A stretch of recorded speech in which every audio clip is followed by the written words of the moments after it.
Baik, Pak Ketua Bawaslu yang saya hormati, Bapak Rusidi Rusdan, selama 12 hari masa kampanye ini, bagaimana hasil pengawasan dari Bawaslu se-Provinsi Riau? Bisa Bapak jelaskan, Pak?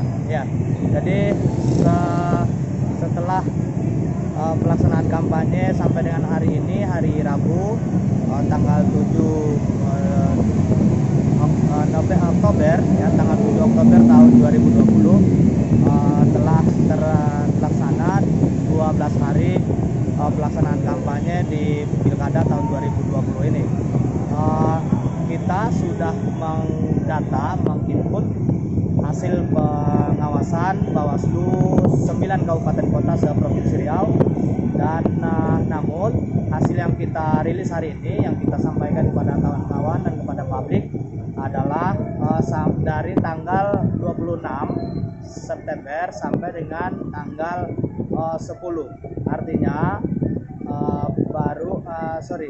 dari tanggal 26 sampai dengan tanggal 5 ya, hari Senin kemarin. Jadi 10 hari pelaksanaan kampanye, kita menyampaikan kepada publik, kepada seluruh masyarakat Provinsi Riau khususnya, bahwa kita mendata ada sebanyak 449 pelaksanaan kampanye yang tersebar di 9 kabupaten kota, dan bentuknya ini tentu adalah pertemuan terbatas atau pertemuan tatap muka.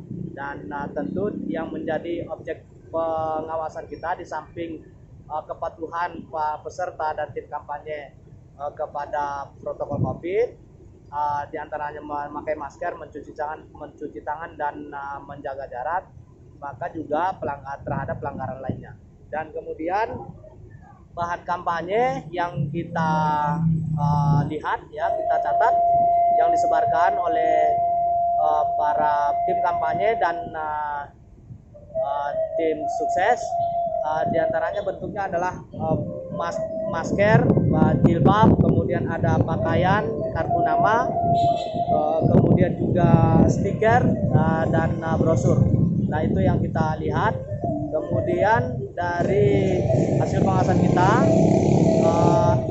terdapat 2 ya kampanye yang dibubarkan oleh pengawas pemilu dengan bekerja sama, ya, setelah bekerja sama dengan kepolisian dan tentu berkoordinasi dengan tim COVID-19 dan KPU.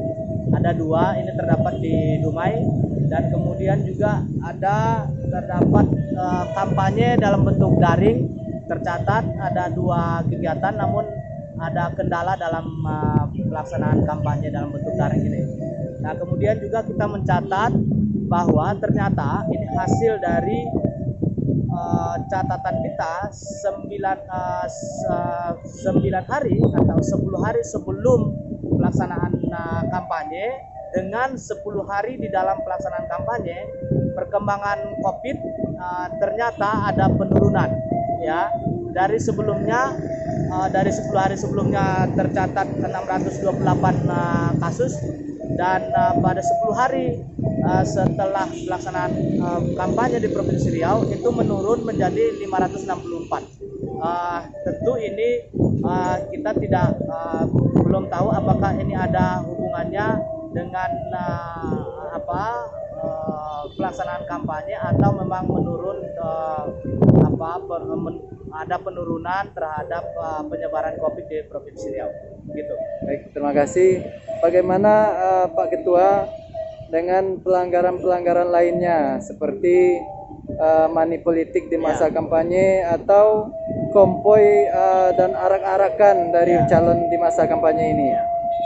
Untuk bentuk pelanggaran pidana, sekarang kita sedang mendalami, ya, karena ada laporan dari masyarakat.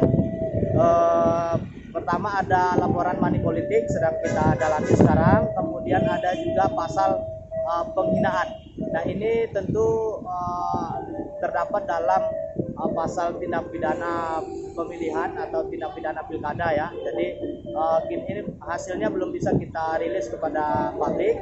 Tentu ini menunggu proses yang sedang dilakukan oleh Bawaslu di kabupaten kota. Dan kemudian untuk konvoy dan arak-arakan sampai dengan 10 hari pelaksanaan kampanye sampai dengan hari Senin kemarin belum terdapat ya, belum ada calon bupati atau wali kota atau calon wakil bupati atau calon wakil wali kota yang melaksanakan kampanye dalam bentuk arak-arakan dan konvoy.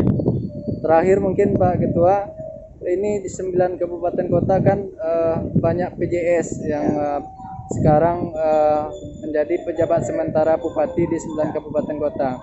Apakah sudah membuat komitmen dengan PJS ini tentang netralitas ASN, kemudian hal-hal yang lainnya yang berkaitan dengan pilkada, Pak Ketua? Saya sudah sampaikan kepada teman-teman di Bawaslu Kabupaten Kota, ya memang di 9 kabupaten kota ini sudah terdapat PJS bagi calon yang mencalonkan kembali ya, bagi incumbent yang mencalonkan kembali. Ini sudah ditunjuk PJS-nya. Kita berharap ini ada kerjasama yang sinergi antara Bawaslu, KPU dengan PJS Bupati atau Wali Kota yang sudah ditunjuk oleh pemerintah. Dan teman-teman di Kabupaten Kota ini sudah melakukan komunikasi yang sinergi ya, yang baik. Jadi kita optimis untuk dapat bekerja sama berkomunikasi dengan pemerintah daerah, khususnya PJS yang sudah ditunjuk. Oke, terima kasih Pak Ketua atas waktunya. Assalamualaikum warahmatullahi wabarakatuh.